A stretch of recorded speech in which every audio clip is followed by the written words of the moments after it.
Hello, beautiful souls. Welcome to the show today. Thanks for being here for another episode of Magical Moments. And again, just in case you're catching us, you're new to the show or didn't hear our announcement last week, we're bringing back Magical Moments, which are episodes that are designed to just riff on a topic,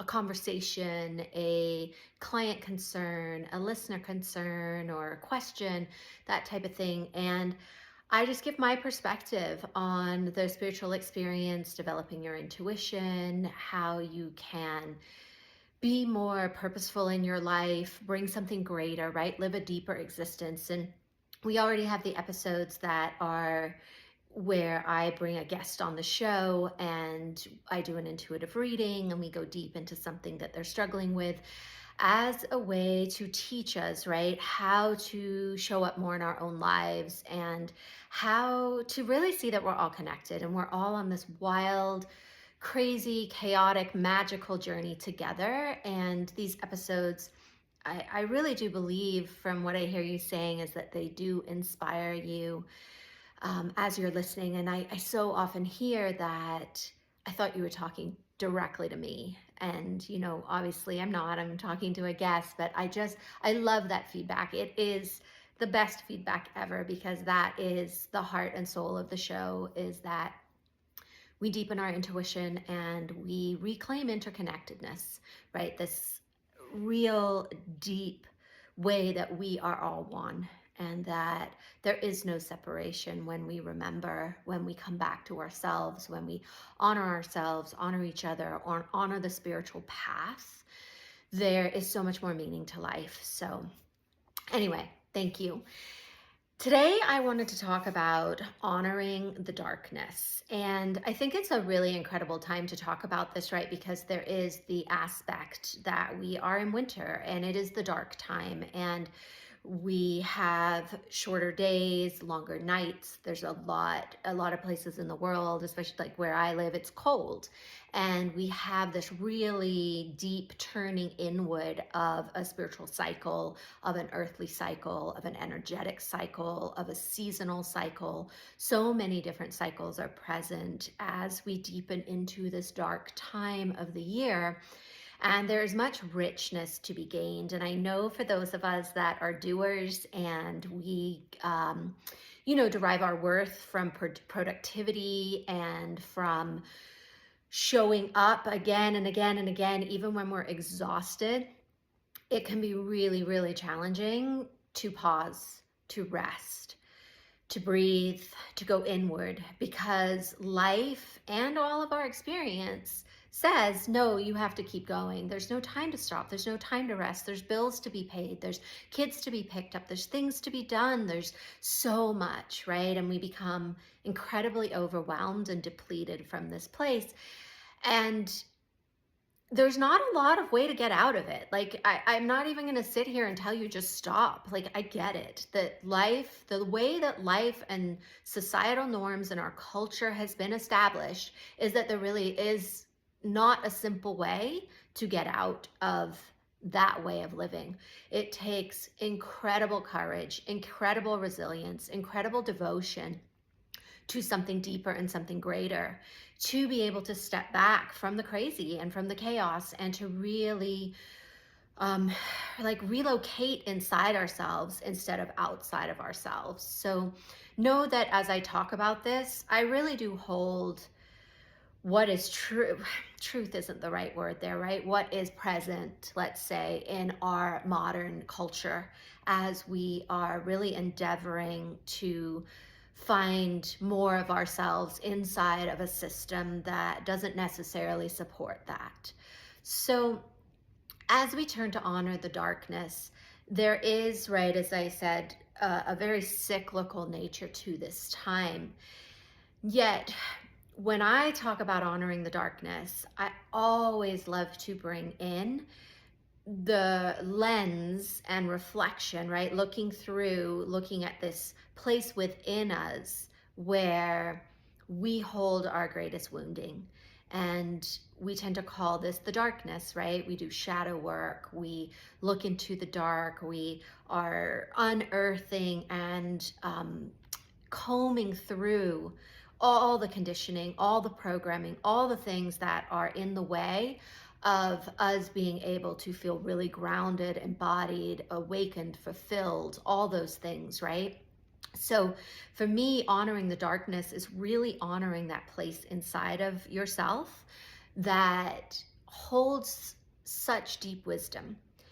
And what I have learned on this path is that that wisdom is deeply connected to your wounding, the places that you run from, the places that you hide from, the places that you wish away and you wish nobody knew those things about you, right? They're shameful, there's so much guilt, there's so much mental chatter and physical body sensation, right? Nervous system activation that says those things are terrible, they're horrid, please make them go away. I would be such a better person if I didn't have any of those things. And I say that from experience. I lived a lot of my life feeling that way, hiding such valuable parts of myself, believing that they were unworthy, damaged, irreparable, and that I created a life that was built around how deep could I hide those things? How much could I pretend to be somebody that I wasn't so that nobody would see those parts of me and right? It make me feel like I didn't belong. I think so many of us, all of our wounding leads back to belonging, love, and safety.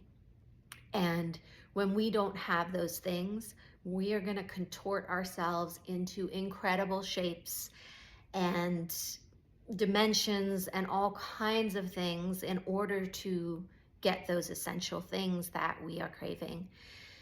And yet, as I have traveled this path, as I have really reconnected with my intuition, my spiritual nature, the divine being part of myself, it became super obvious to me that all of my gifts, all of my strengths lay intertwined and buried in the parts I was wishing away. They actually really were the parts of me that were incredibly resilient and resourceful. Because when you begin to think about it from the perspective of these things are trying to help us, these things are actually our superpowers, our strengths. What we see in them is that they're just misguided. These parts of us are incredibly faithful. Mine were with me for decades, right? They never quit. They never gave up. They never left. And that sort of commitment is worthwhile mentioning, right? Like they never go away, no matter how hard we try. And I think that that type of loyalty is exactly why we bring them closer, why we honor these darker places, these places that we don't like, because they have so much richness and so much love for us.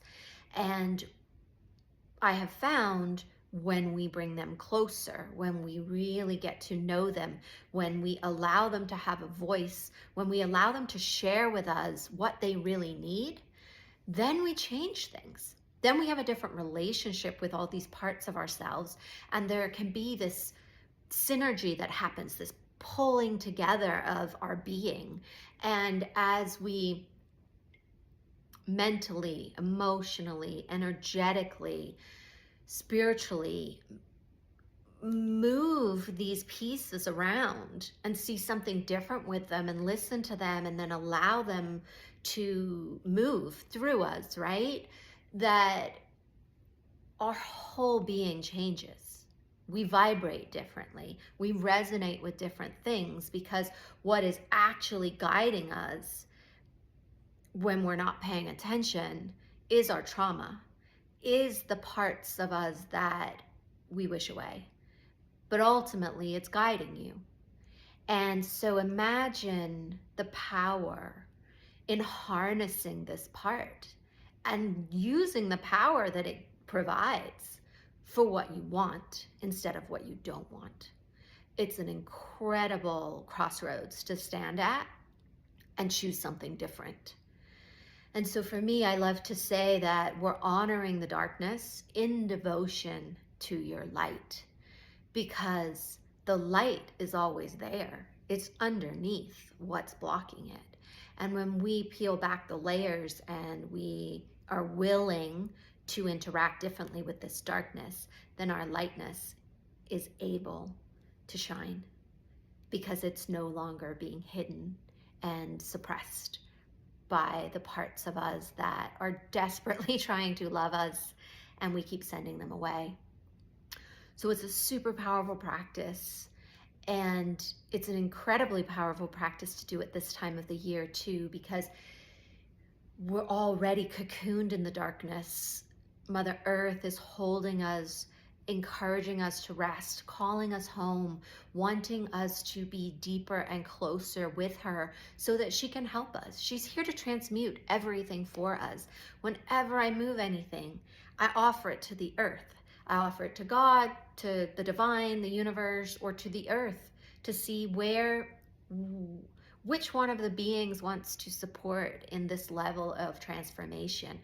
So there's a lot to be learned from your darkness, my love. And yes, it takes courage. It is not an easy, ooh, yay, let's go do it type of practice.